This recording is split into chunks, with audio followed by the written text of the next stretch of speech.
مبارک ہو شہ ہر دو سرا تشریف لے آئے، مبارک ہو محمد مصطفیٰ تشریف لے آئے۔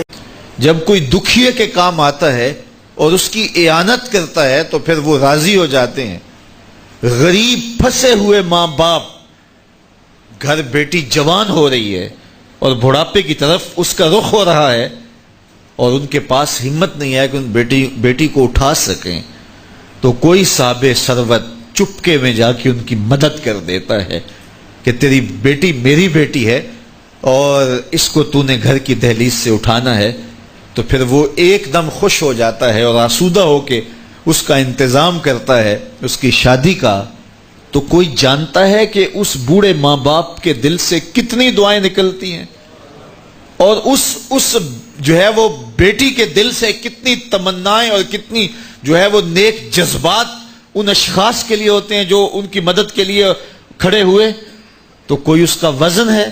کوئی وزن نہیں کر سکتا کہ اللہ تعالیٰ اس کی برکت کتنی عطا کرتا ہے۔ تو میرے حضور نے ارشاد فرمایا، تمہیں جو رزق دیا جاتا ہے، مصائب سے تمہیں بچا لیا جاتا ہے، آتی آتی تکلیف ٹل جاتی ہے، تمہاری نصرت دشمن کے مقابلے میں ہوتی ہے، حاسدین کے مقابلے میں تم کھڑے ہو جاتے ہو۔ فرمایا تمہیں پتہ ہے یہ تمہیں کیوں ایسا ہوتا ہے؟ فرمایا الا بدعفائکم، جو تمہارے معاشرے کے کمزور لوگ ہیں جن کی تم نے مدد کی، فرمایا یہ ان کی دعاؤں کا نتیجہ ہوتا ہے۔ ان کے اٹھے ہوئے ہاتھ اللہ کبھی خالی نہیں موڑتا ہے۔ اس لیے لاچار لوگوں کی، دکھی لوگوں کی، بے بس اور بے آسرا لوگوں کی مدد کے لیے کھڑے ہو جایا کرو۔ وہ کسی نے کہا تھا کہ بڑوں کی بڑی بڑی خدمتوں سے وہ سکون نہیں ملتا جو چھوٹے چھوٹے لوگوں کی چھوٹی چھوٹی خدمتوں سے مل جاتا ہے۔ بڑوں کی بڑی خدمتیں بھی کریں تو وہ راضی نہیں ہوتے، لیکن چھوٹوں کی چھوٹی چھوٹی خدمتیں، یار غریب کو تو پیار سے کھڑا کر کے اس کے پشت پہ شفقت کا ہاتھ پھیر دیں تو وہ سارا دن خوشی سے گزار دیتا ہے کہ آج جو ہے وہ فلاں صاحب نے مجھے تکریم دی ہے، مجھے عزت دی ہے۔ تو میرے حضور نے فرمایا کہ تمہاری جو مدد ہوتی ہے اور رزق دیا جاتا ہے یہ تمہارے کمزوروں کی وجہ سے اللہ تعالیٰ تمہارے اوپر کرم فرماتا ہے۔ اچھا، ایک اور ذریعہ رزق کے اضافے کا حضرت عبداللہ ابن مسعود رضی اللہ تعالی عنہ کی مرویات سے۔ یہ حضرت عبداللہ ابن مسعود جلیل القدر صحابی ہیں، ان کے ہاں بیٹیاں ہی بیٹیاں تھیں۔ اچھا، جب ان کا آخری وقت آیا اور یہ بڑے سخت بیمار ہو گئے تو نزع کی سی کیفیت طاری ہو گئی، تو حضرت عثمان غنی رضی اللہ تعالیٰ عنہ ان کا حال پوچھنے آئے۔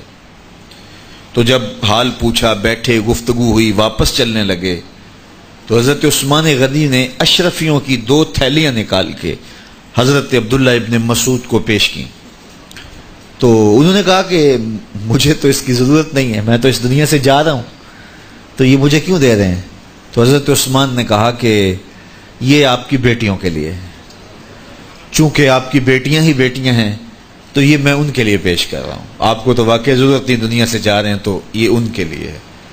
تو حضرت عبداللہ ابن مسعود نے پھر تھیلیاں موڑتے ہوئے کہا کہ میری بیٹیوں کو اس کی ضرورت نہیں ہے، اس لیے کہ میرے حضور نے فرمایا تھا کہ جس کے پاس سورہ واقعہ ہو اس کو غربت تنگ نہیں کر سکتی، تو میری بیٹیاں رات کو سونے سے قبل 1 مرتبہ سورہ واقعہ ضرور پڑھتی ہیں، اس لیے تم میری بیٹیوں کے بارے پریشان نہیں ہونا، اللہ کے فضل سے انہیں غربت تنگ نہیں کرے گی، ان کے پاس سورہ واقعہ جو موجود ہے، تو یہ کسی ایسے ضرورت مند کو دو جس کے پاس سورہ واقعہ نہیں ہے۔